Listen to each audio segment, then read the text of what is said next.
Do you like mysteries? To wander through the enigmatic mist of the inexplicable? Great. I'm Merc, and here you'll find what you're looking for. Welcome to my domains. The truth dissolves into the mist.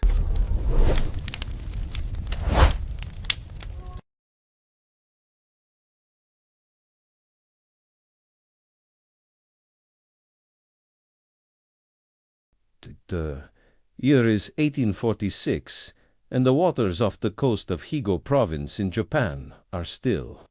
But something stirs beneath the surface, something that does not belong to the natural order. The fisherman who first saw it described a light emerging from the deep, a pale glow that cut through the darkness of the sea. What they pulled from the water, or what rose to meet them, was not a fish. It was not a human, though it bore a woman's face. It had the body of a serpent, a long beak like a bird, and 3 fins that trailed behind it like the tattered robes of a forgotten god. It spoke in a human voice, a language they could understand. It told them that a great disease would spread across the land, a sickness that would consume entire villages and leave nothing but grief in its wake. And then it gave them a warning and a promise. It told them to draw its image, to make pictures of its strange and terrible form, and to show those drawings to others. Those who saw the image would be spared from the plague. The creature then vanished back into the sea, leaving behind only the memory of its prophecy and the weight of an impossible truth. This is the story of Amabie, and if you are hearing this now, it means you have just become part of it. Let me ask you something. Do you believe that the past can speak to the present? Do you think that something written down in an old book, a legend dismissed by scholars and skeptics, could suddenly become relevant at the exact moment the world needed it most?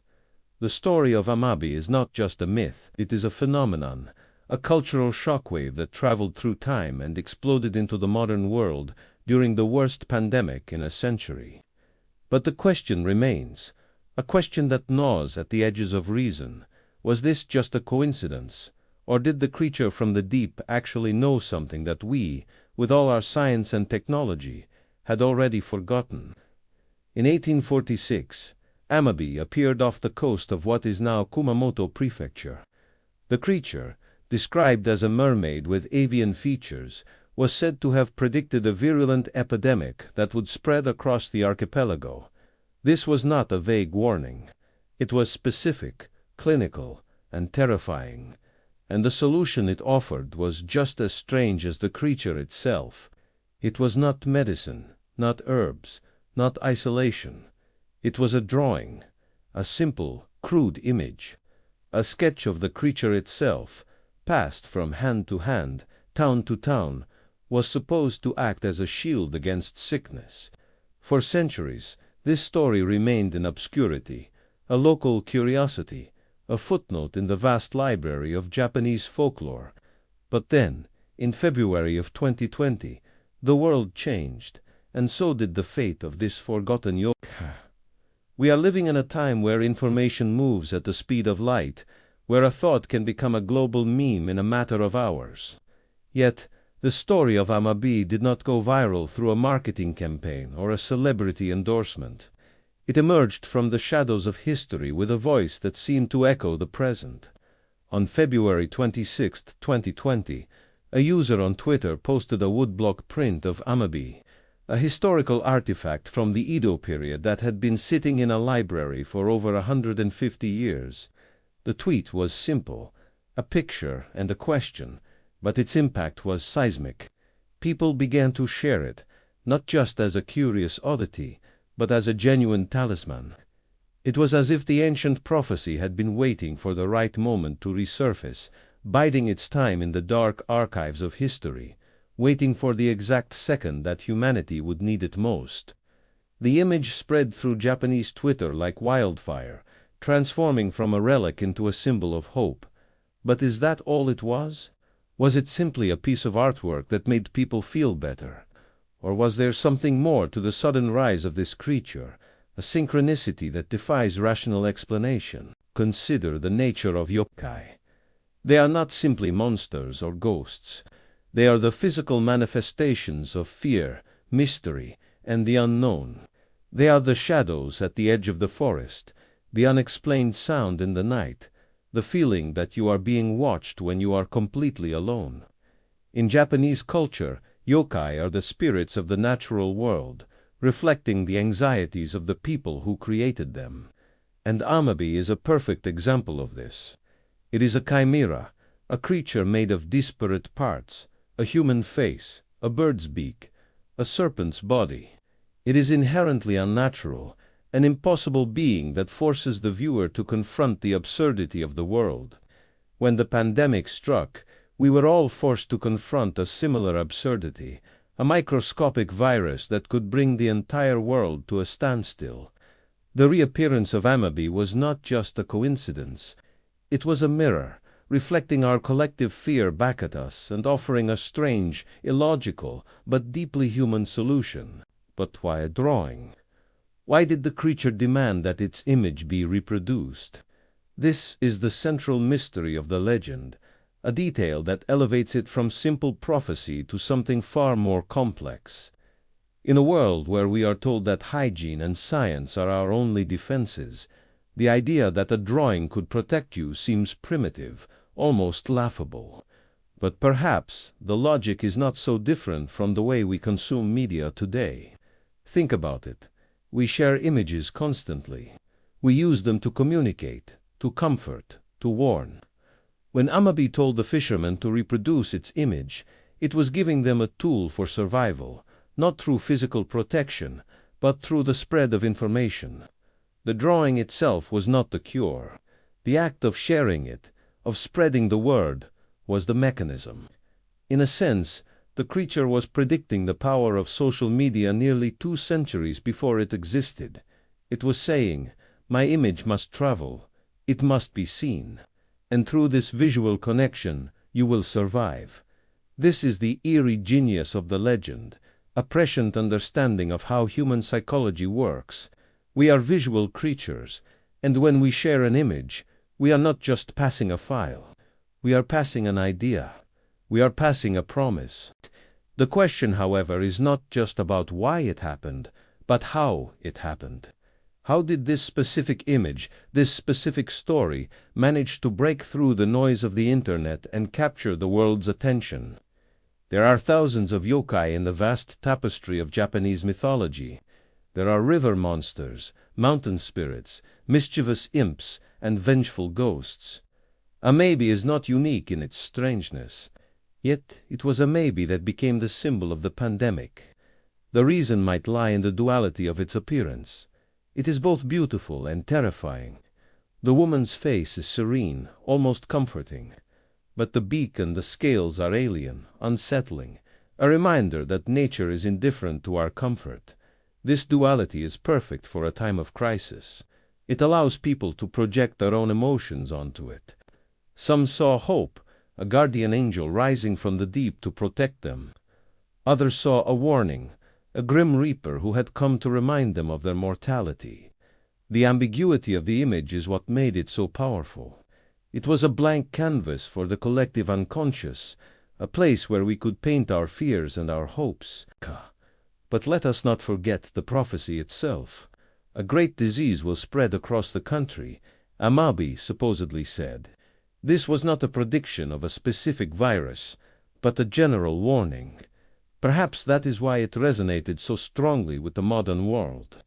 We live in an era of globalism, where a disease can spread from one continent to another in a matter of hours. In 1846, Japan was isolated, a closed country with strict borders. A plague that affected the entire country was a localized nightmare. But in 2020, the world had become the country. The prophecy, though spoken in a remote coastal region, now applied to the entire globe. It is as if the creature was seeing the future through a lens that was too small for its vision. It saw the plague, but it could not comprehend the scale of the world it was addressing. And so, the prophecy, which was once a warning for a small village, became a warning for all of humanity. We have established the legend, the sudden return, and the mystique of Amabie. But what is the reality behind the myth? And how did a piece of folklore become a genuine movement in a society that often prides itself on logic and scientific advancement? The answer to that might lie deeper than you think, in the very fabric of the internet itself and the way we interact with the unknown. As the image of Amabie spread, it began to transform. It was no longer a static image from the Edo period. It became a living meme, an entity that evolved with the times. Artists from all over the world began to create their own versions of the yokai. They were cute anime-style Amabies, dark and gritty interpretations that looked like they crawled out of a horror film, and even 3D renderings that seemed to move with a life of their own. The original woodblock print was just a starting point. The creature had been reborn in the digital age, a digital ghost that could be infinitely recreated and shared. This is where the rules of the game change. The original prophecy said that those who made drawings of Amabie would be protected. In the context of 2020, the drawings were digital. The sharing was retweeting. The protection was psychological, a coping mechanism for a traumatized population. But the core of the legend remained intact. By engaging with the image, by creating it and spreading it, people felt a sense of agency in a world where they had lost control. It was a ritual, a modern-day spell, that connected them to something older, something larger than themselves. It is important to consider the Japanese perspective. The concept of yokai is deeply ingrained in the national psyche, and they are often seen as forces of nature that must be respected, not necessarily feared.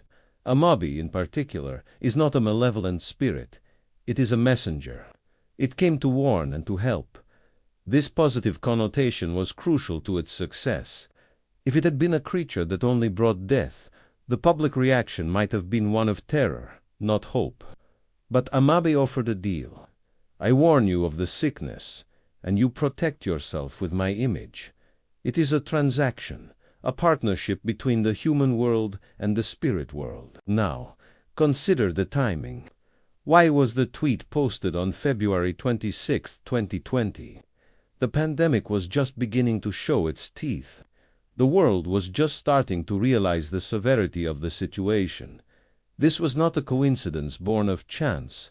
It was a convergence of information and panic. The person who posted the image was not a prophet or a mystic. They were simply a person who had found the picture and felt an immediate connection to it. But in doing so, they became the channel through which the prophecy was delivered. The internet allowed this ancient warning to bypass time, to jump from the 19th century directly into the 21st. It is as if the signal had been traveling for 170 years, finally reaching a receiver that was tuned to the right frequency. The receiver was the global psyche, terrified, uncertain, and desperately searching for meaning. Let me ask you a question. When you first saw a picture of Amabie, what did you feel? Was it fear? Was it hope? Or was it simply confusion? The human mind is wired to find patterns, to create connections. When we see a creature that predicts a disease, and that disease suddenly arrives, we want to believe that it is connected. We want to believe that there is a cosmic significance, that someone or something out there is trying to communicate with us. The story of Amabie feeds that need. It gives meaning to the chaos. It says, this was not random. This was not a mistake. The universe knew this was coming. It is a comforting thought, even if it is scientifically unfounded. But let's be critical for a moment. Is it possible that we are reading too much into this? Could it be that the story of Amabie is simply a coincidence, a case of folkloric resonance that just so happened to hit the mainstream at the perfect time? Yes, it is entirely possible. The narrative structure is powerful, and it is easy to see patterns where none exist. We are pattern-seeking animals. The fact that a creature predicted a plague in 1846 is not as mystical as it seems. The history of the world is a history of plagues. Every century has seen a major epidemic. The concept of a plague, therefore, is a recurring theme in mythology across the globe. Amabie was not special in predicting a plague. It was special in the way it offered a solution, a visual shield.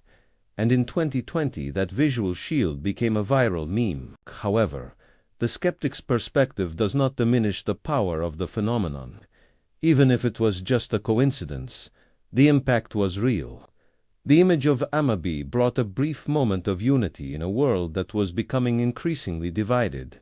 People from different countries, different cultures, different religions, all shared the same image. It was a universal symbol of hope, a tiny digital candle lit in the face of a global darkness. It also connected the modern world to its past in a way that was unique. In our rush to embrace technology, we often forget the wisdom of our ancestors. Amabie is a reminder that fear is not a modern invention.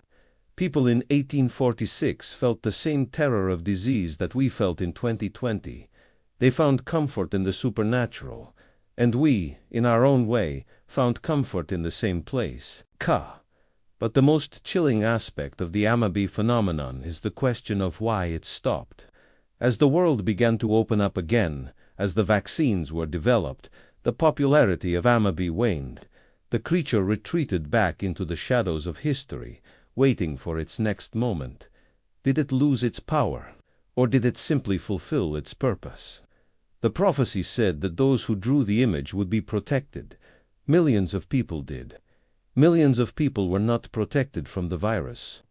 So, the legend fails on a literal level. However, if you look at it from a different angle, perhaps the protection was not physical but mental. The drawings provided a sense of calm, a way to manage the anxiety.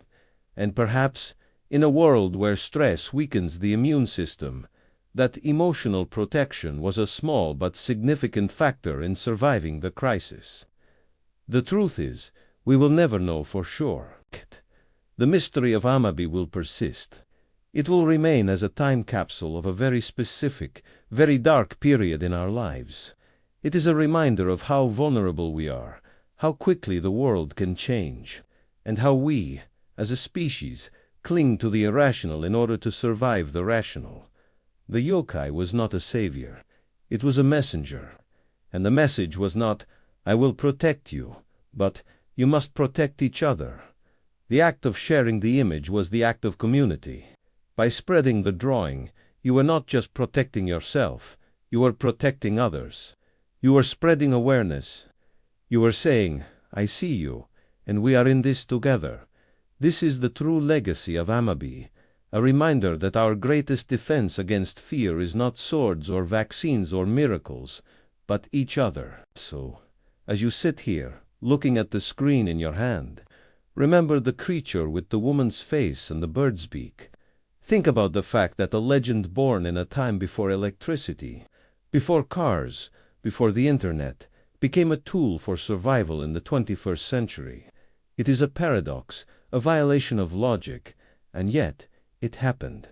It is a testament to the strange, unpredictable, and deeply spiritual nature of the human mind. Amabie is not just a yokai, it is a ghost in a machine, a memory that refuses to be erased. And now, you know its secret. But the question remains, the one that will haunt you long after this video ends. What other legends are out there, sleeping in the archives and libraries of the world, waiting for the exact right moment to awake? And when they do, will you be ready to listen? Did you like this mystery? And what is your theory? Leave your thoughts in the comments.